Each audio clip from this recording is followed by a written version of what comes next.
You are not broken, even if it feels like you are. Have you ever stopped to ask yourself, why do I keep doing this? The same patterns, the same decisions, the same regret. What most people don't realize is that the part of you that's causing sabotage is really just trying to be seen. Have you ever had dreams with creepy or chilling characters? You may want to forget those dreams, but follow along with me and you'll find out exactly why those dreams are key to ending self sabotage and living your best life. Let's understand together exactly what shadow work is, because it's not about finding out evil stuff about you, like the name might imply. It's more about becoming free and expressing who you truly are, the whole of you. Let's say you come to a car dealership with a big bag of cash, but instead of looking around and trying out different models, you take the first one the salesperson suggests, probably the lemon. No offense to a salesperson. I know you have to make a living too. But sabotage patterns are like these default cars. You didn't choose them, you just ended up with them. And shadow work encourages you to look at why, so you can realize that any of those cars are available to you. And you can drive that default car right back to the dealership and choose what you actually want. You can choose differently, but it's getting to that point where you give up that default car and drive your dream car that can be quite a challenge. After working with thousands of dreams and doing a ton of shadow work myself, it's clear that we don't sabotage our progress because we lack discipline or principles. We struggle because we're living from a very narrow slice of who we are, the part that learned to be liked, safe, and accepted. The rest has gone underground. And since the why has been long since buried, it is very hard to see. We can often see other people's stuff, but not our own.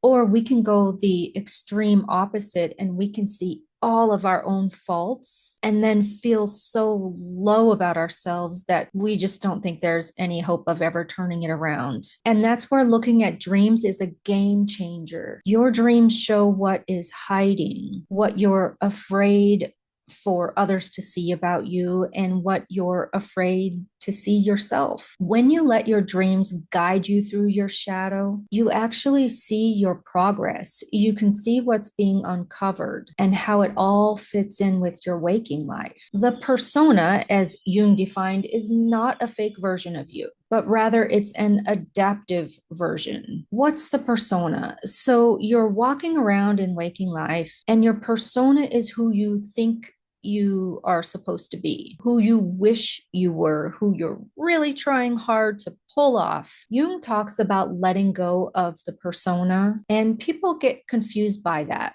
They're like, why would I give up everything I want to be? And the reason is simple, because it's not natural. It's a mask. It takes effort. It's something you're managing. If you're a rose-colored glasses kind of person, know that you don't become whole by being nice or positive all the time. You become whole by also owning those parts of you that can be rough or ornery sometimes, instead of just letting that part of you leak out sideways. Persona dreams have that feel of what you might kind of do in waking life. You may run from an unsavory character in a dream, or you may demand conformance of someone. These dreams show you who you're trying to be, who you think is the acceptable you, and try to convince you that the masked version of you is the right version. I'm specifically doing some shadow work right now, so my dreams are rich with examples. visuals. Let me share one that I had recently that shows my persona trying to take over. In my dream, I see a big black bear in the distance in the forest. I'm afraid this bear will see me and attack me, even though it's not doing anything threatening. I decide to run from it and retreat to my house. When I get home, I realize the bear is on my roof. I actually climbed up onto the roof because I was fascinated with it. Later, I'm telling people how cool it is and how great it is to be in contact with nature. Can you see the persona? When I woke up, I asked myself, why this bear? And then it hit me. It's because I see the bear as powerful. But why was I afraid of that? Ah, yes, because I learned that showing my power means that I'm aggressive. And me running away from the bear that might attack me is me wanting to distance myself from what actually is a part of my true nature. My persona said, stay mild, stay meek.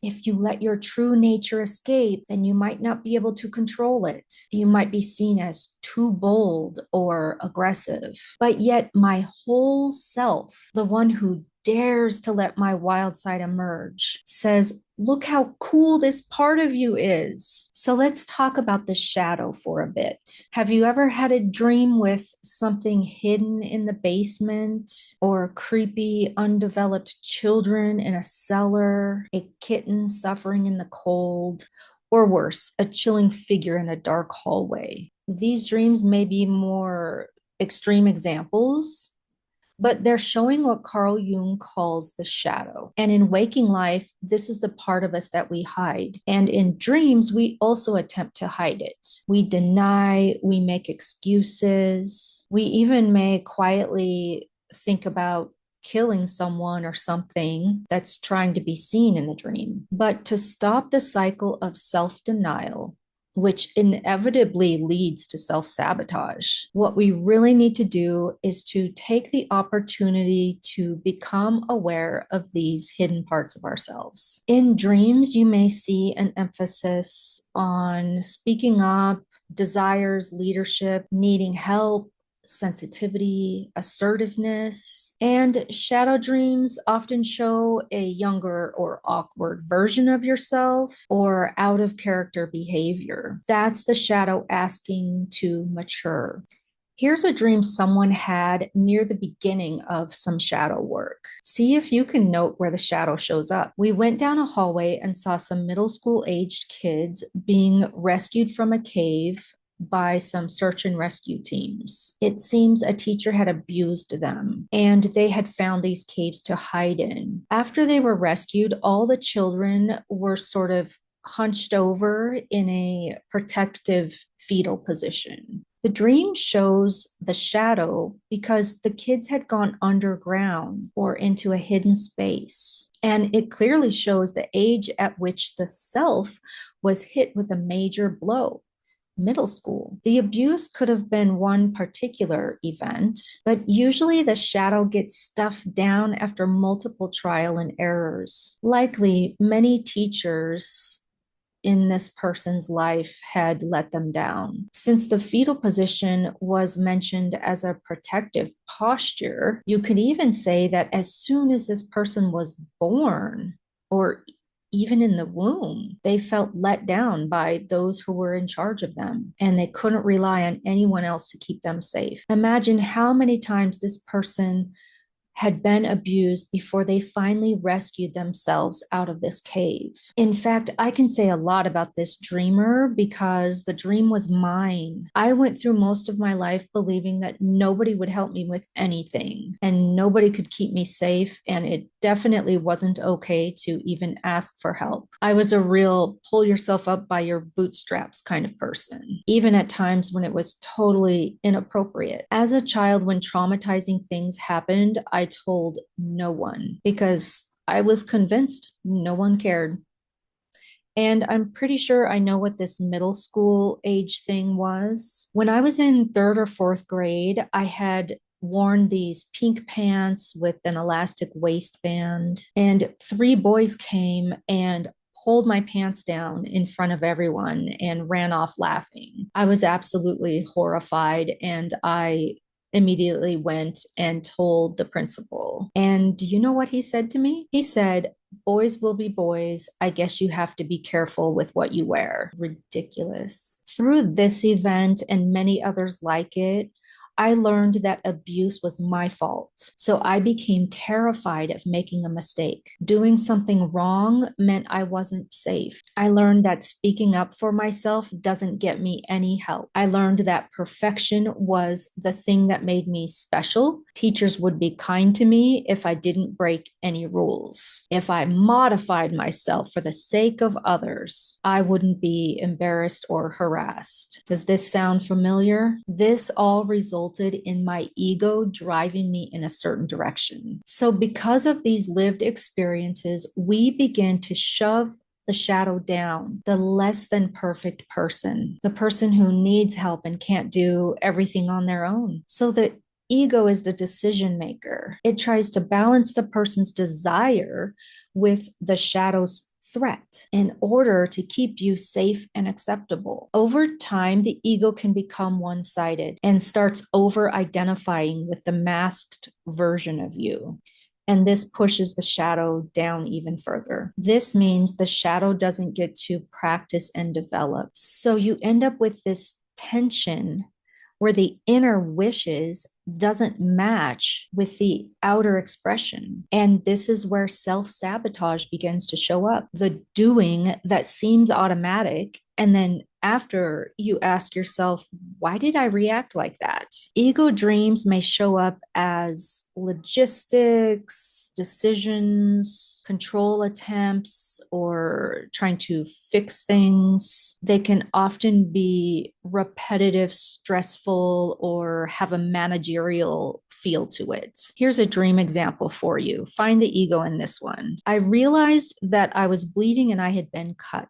Blood was gushing out each time my heart pumped. I said, "It happened again. I cut myself on something and I have no idea what it was." I was wearing a white shirt and I noticed a very faint pink stain on it. I was upset that I had ruined my shirt. I couldn't figure out why I kept cutting myself. Let's explore. In this dream, the person is repeating a self-sabotage pattern. Symbolically, as soon as they start to heal from one cut, they get cut again and start bleeding in another place. Notice how the dreamer was concerned about the faintest stain on their pristine white shirt and not giving any attention to the gushing wound, while another one is actively bleeding. They are concerned about how they appear. This is the ego in action, trying to appease the shadow and the persona at the same time. But what happens is you can't please everyone by hanging around in the middle. Have you ever heard that phrase by Jim Hightower? The only things in the middle of the road are yellow stripes and dead armadillos. That's what comes to my mind with this dream. It works for a while to let the ego drive you, but sooner or later, the shadow will make so much noise that it should be impossible to ignore. And at this point is where a lot of people hit rock bottom. Perhaps they fall into a deep depression or have a spiritual awakening.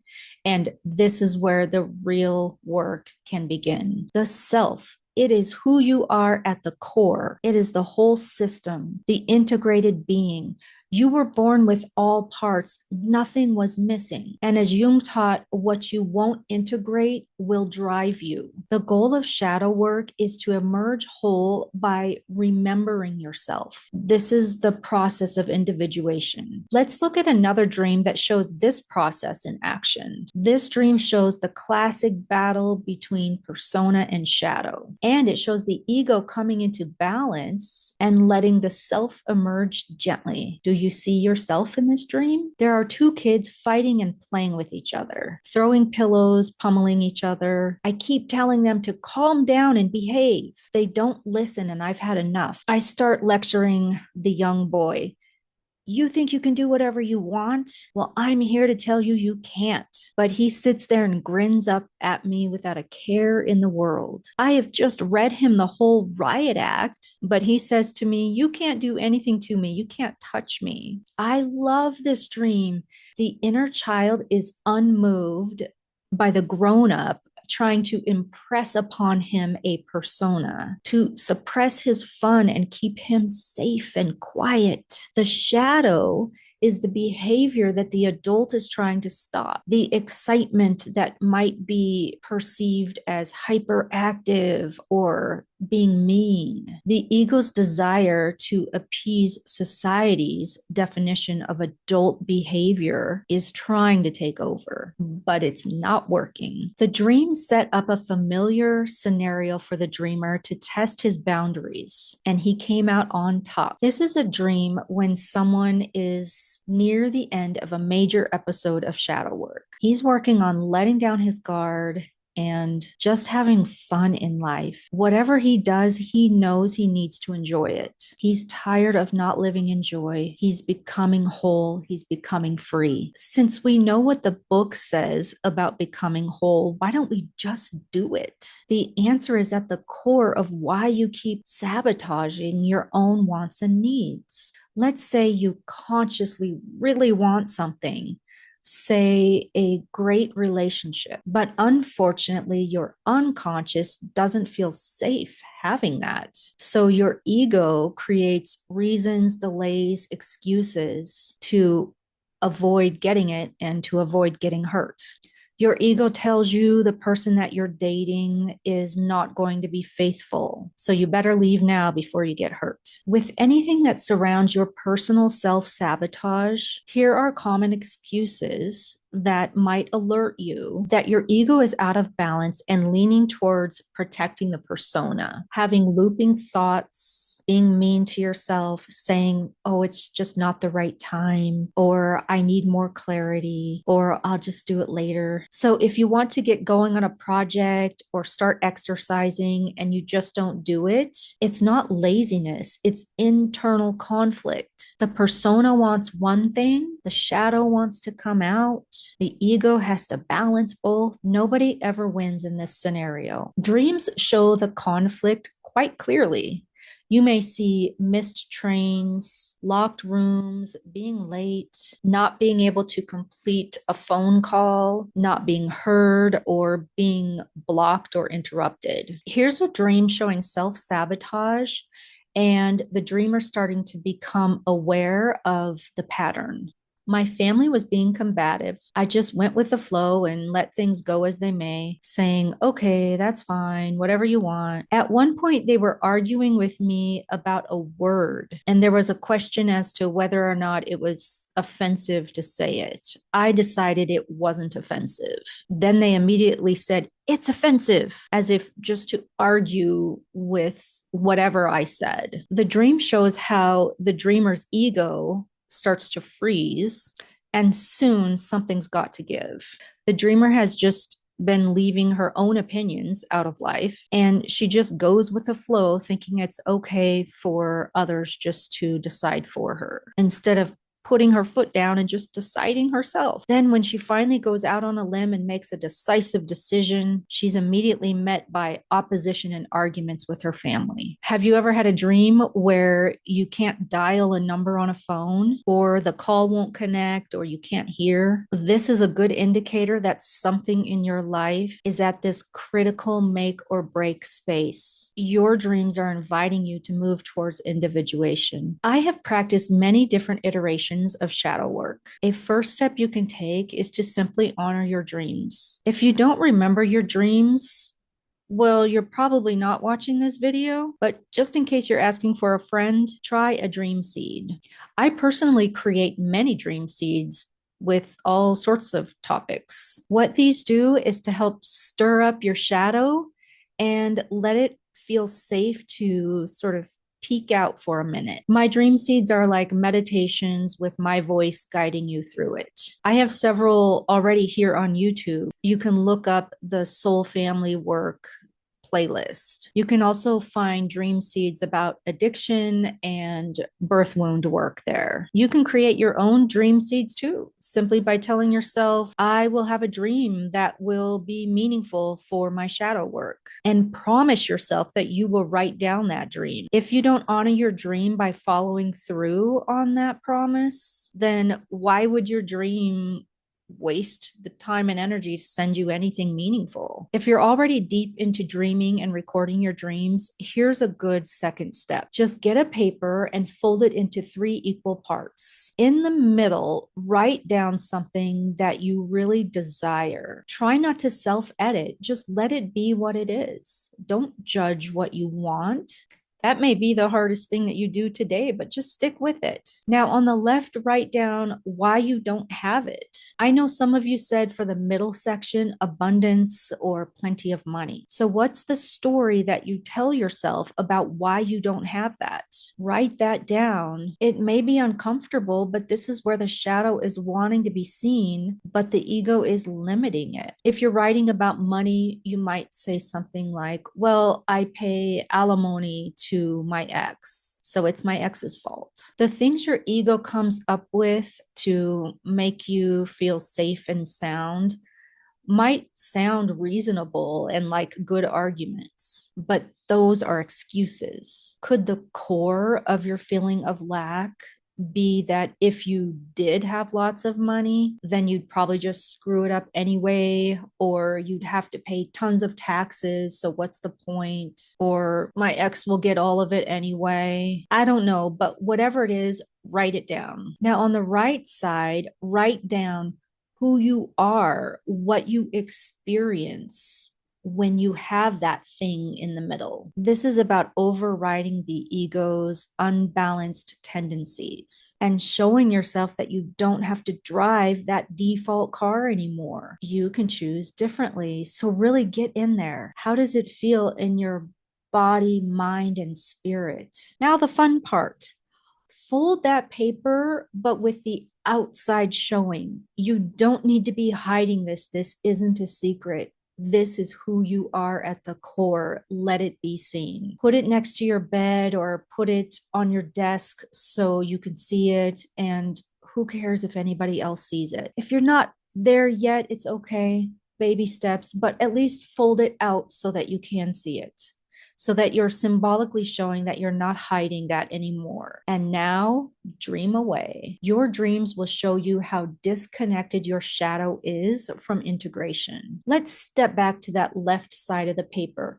Maybe you can't even think of something to put there. Sometimes it really is so hard to see what your own blocks or challenges are. But don't worry, your dreams will have no problem showing you that. If you need dream guidance along the way, my cadre of qualified dream guides are waiting to help you. Give yourself the very affordable gift of dream guidance. Go to gentlehealingdreams.com/dreamspace. Come see us now. If you're looking for even more personalized shadow work guidance, know that I also offer complete inner journeys as a service for you. It's common when working with the shadow that many layers are melded one by one. It may feel like you'll never be done, never complete. And maybe it's true. Maybe you will be doing this your whole life. But know this, the first few layers will be hard as heck,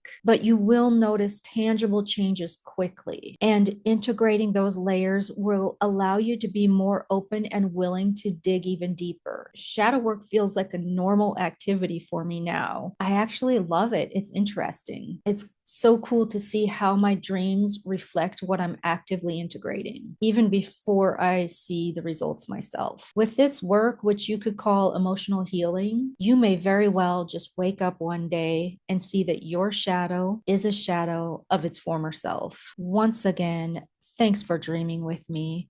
And until we meet again, may your nights be rich with guidance and your mornings full of clarity.